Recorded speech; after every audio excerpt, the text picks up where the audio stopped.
Memories of leadership have always been a part of my story, starting early on as the oldest of 4 kids.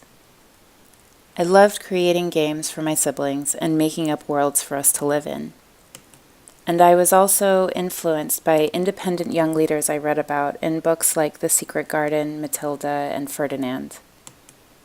When I was a teenager, leadership became about experiencing freedom. It was a way of hearing my own voice away from my parents and teachers and a way to self-materialize and rebel against conformity. This way of leadership, however, met its edge for me after college.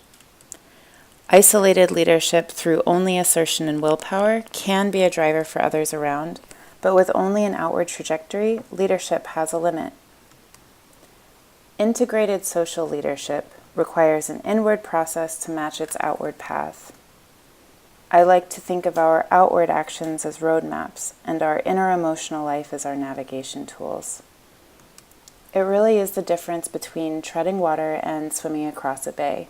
Both require exertion and will, but only the person who has made an inner choice to move in a certain direction is the person who arrives on the other side.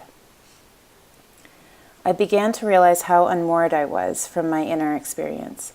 I had honed a leadership style that worked in times of crisis, but during calmer times, I didn't know how to lead myself or others. And at that point, I actively worked to reshape my life, but only from the inside. Though I had so much help from different teachers and mentors, I realized now that I was changing my course and empowering myself to be my own navigator. You know that part from Dead Poets Society when Robin Williams watches as his students stand on their desks proclaiming, "Oh, Captain, my Captain"? That movie scene captures what embodied leadership felt like when I decided to match my inner process with my outside actions for the first time. And so I journaled every day and studied herbalism, volunteered, traveled, found a meditation teacher, and poured my heart out to my closest friends. Every day I set intentions to be grateful, to be honest, to be polite, to not complain, etc. I was honestly living an eat, pray, love life for a couple of years, and it was wonderful.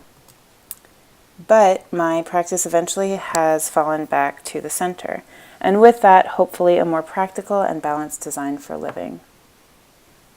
Coming to the BARD MBA program has been the way to write out the next phase of my life's roadmap. It is a tangible change in priority and an opportunity for me to put into practice all of the emotional navigation tools I have learned. This PLD course has been a bridge for me. It connects one roadmap to another, introducing new frameworks and worldviews, and giving opportunities for valuable insight and feedback. Describing leadership as a practice rather than a characteristic has been a valuable lesson over this semester. My PLC project has allowed me to reevaluate how I approach my professional life and relax certain standards I've previously had for myself that were arbitrary and superficial. And I've even been able to notice a small shift in my leadership style at work, being influential rather than directive. A few of our staff have now converted to composting their food scraps at home, and the bartenders ask about the sustainability programs of the breweries we choose to feature at the bar, as they know this is my interest. Remaining open-minded, staying close to my values, and working towards more and more integration with my inner process and my outer self is what I hope will navigate the rest of my coursework in the BARD program. I consider this authenticity my symbolic North Star in my leadership practice today.